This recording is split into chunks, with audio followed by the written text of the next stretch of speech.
Yo, what's up mga ka-Doy TV Sports? Welcome back dito po sa ating channel, Doy TV Sports lamang po. Okay? Ang ating pag-uusapan nandiyan na po about kay Coach Tim Cone, about po dito kay Gregory Slaughter, and of course, ang inyong mga paboritong mga pa-shoutout. Pero bago po yan, magpapasalamat po muna ako. 19K po tayo dito, going 20K, lapit na yan, at 7K followers po sa Facebook. At di lang po yan, tayo po 2 weeks na. For the 2 consecutive weeks, tayo po yung rising creator. Maraming salamat sa inyo.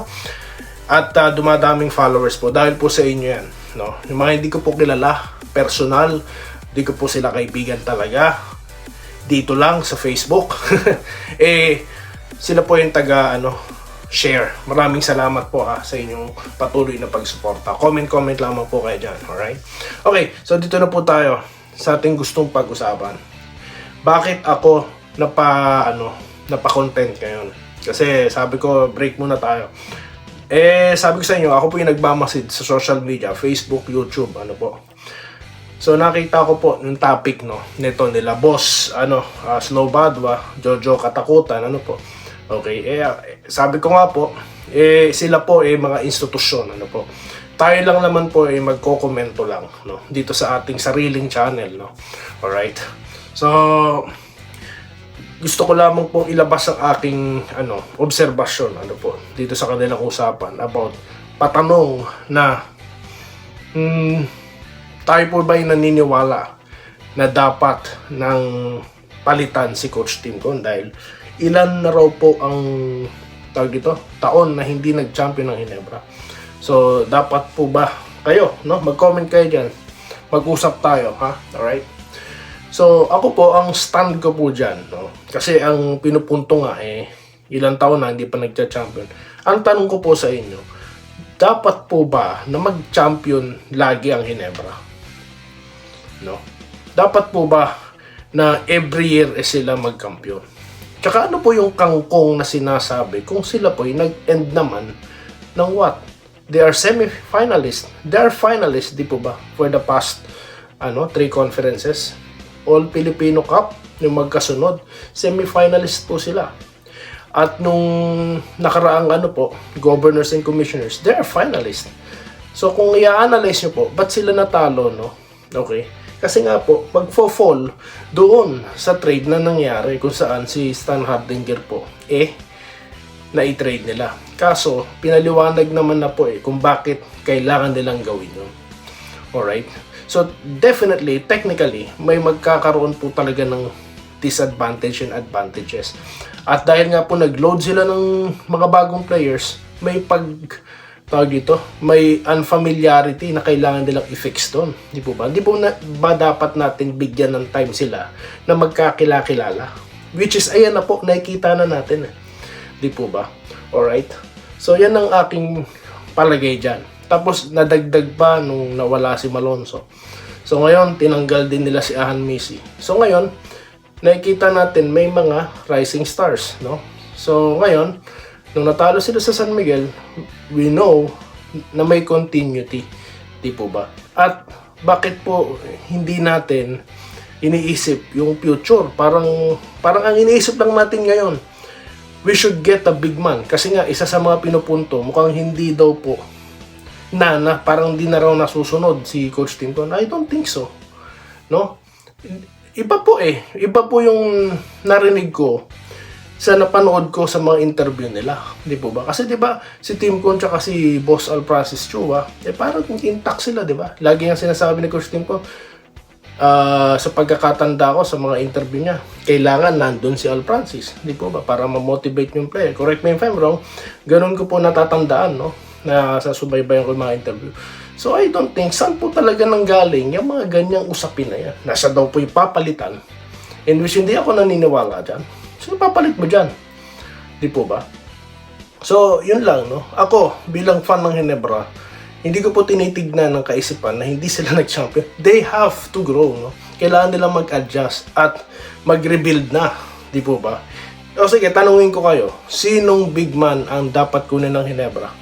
So far, na clear ang papers, walang masyadong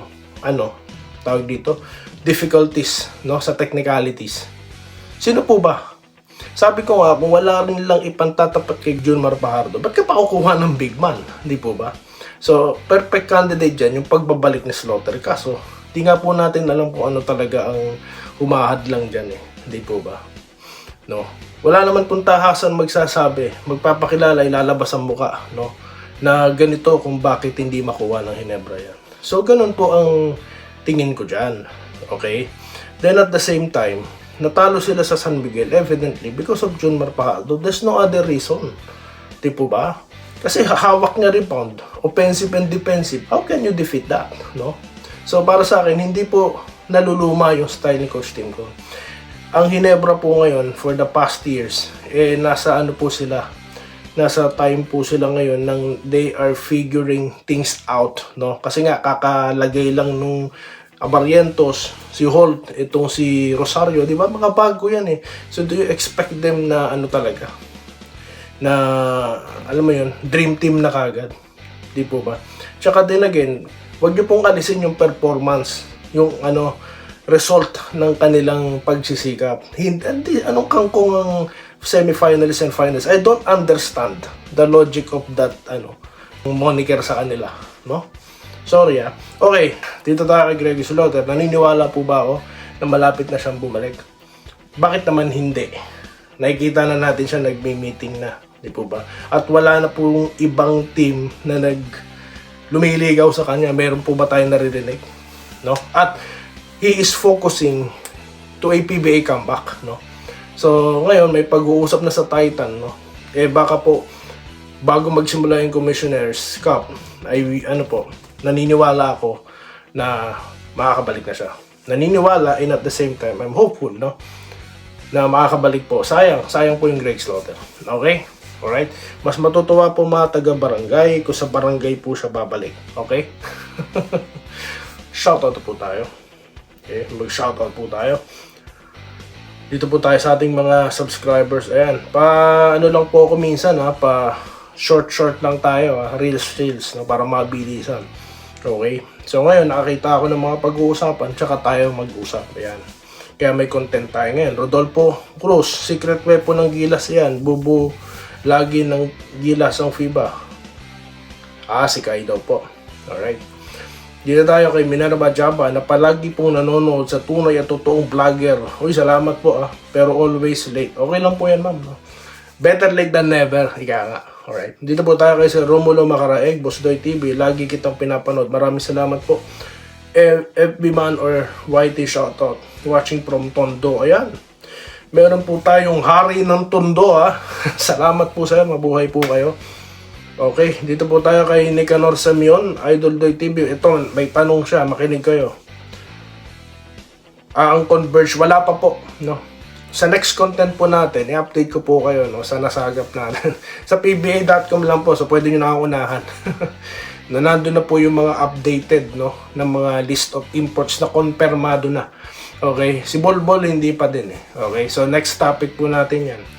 Okay, salamat po sa nagtanong, no? Dahil po sa inyo, kayo po yung highlight, dito sa atin. Sa next content po natin. Dito po tayo, sa susunod, Sir Enrique Rivero. Salamat po, Sir. Gilbert Pudaca, salamat po. Okay. Alright, Wenceslao Hapon, lagi po nandyan. Sana nga din po, no? Robert Cayabyab. Salamat po, Sir, no? Maraming salamat. Joseph Pineda, na nandyan, no? Kahit sa TikTok, sumusunod to si Sir, Maraming salamat po sir, mabuhay kayo mga taga Kapampangan. Mga taga Pampanga, mga Kapampangan. Shoutout po sa inyo Leo Rivera Gutierrez, Doy TV. Sabi ng isa, ano bang category nitong si H? Kahit daw maglaro si Kai Soto. Hindi. Ano ba ito? Sino po ba yung H na yan? Kahit daw po maglaro si Kai Soto. Well, hindi. Well, ang ganda po kasi talaga ng chemistry ng team kung nandyan si Kai. No? I mean, maganda yung performance ng team kasi kumpleto sila. Kasi nga po, they will, may intimidate sila umatake sa loob, di po ba? Then at the same time, nag-i-improve po yung, play ng Ginebra. ng Gilas. no? Kung nandyan si Kai. So, malaki po ang chance. Wag na natin, sa narinig nyo na yun, wag nyo nang pansinin, no? Kasi mataas po ang chance. Tinalo po natin ang Latvia, Kai is there, no? So, there is a chance, no, na matalo po natin ang malakas na kupunan. Dapat po yun ang mindset natin, eh. Kaya nga po yung iba na pagkakamalian ako, no, yung mga nakakalaban po ng mga fans na nakakalaban ng Ginebra, ang sinasabi nila minamaliit ko daw yung team nila. Ganito po, kapag ikaw ay fan ng isang team, katulad ko sa Gilas, no, kailangan natin i-fire up, no, na they will win. Kaya nila yan. Ganun po, hindi pwede sa umpisa pa lang, talo tayo dyan. Huwag ka nang lumaro. Di po ba? So, yun ang sinasabi ko dito. Salamat po, Sir Clodoaldo Prasdilla. Good afternoon. Ito, may tanong din. Bakit ngayon, 4 na import, di rin sila? Ito. Natalakay na po natin yan, no? Ano po kasi, hindi naman sila laging magkakasama sa team. Biruin nyo kung may kailan lang may laro. Alika, kung may kukuning isang import, bago na naman. So, how can you expect him to suit up, no? Sa sistema nila? I don't think, no?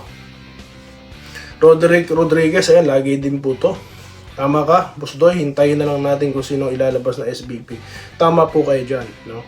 Jonathan De Castro, maglalaro yan, boss, injured nga, pumunta sa practice. O, diba? To show some support.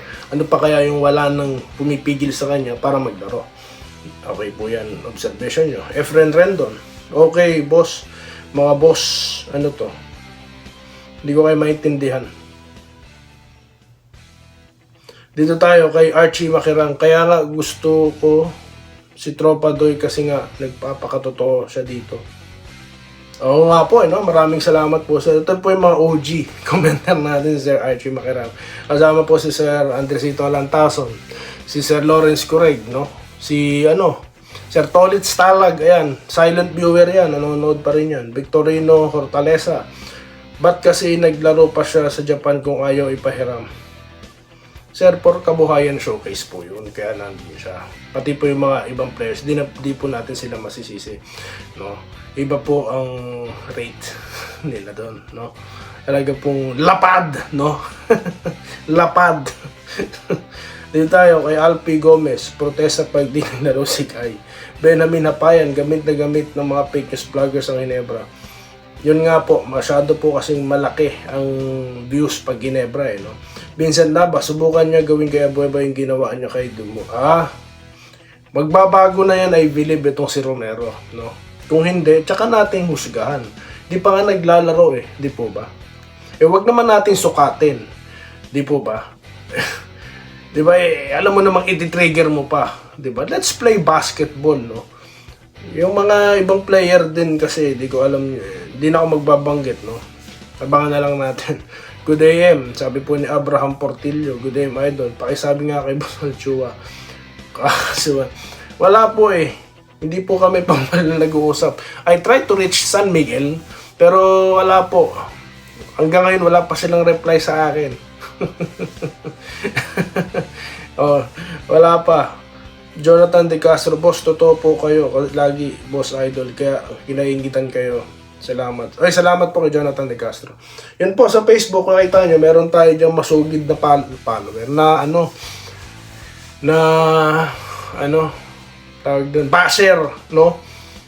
Kala naman niya kasi, no? Kakayanin niya si Doy TV.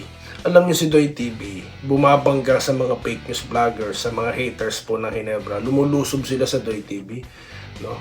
Kaya yung mga banat na alanganin sa Facebook, tignan mo, minsan di ko nare-replyan yan.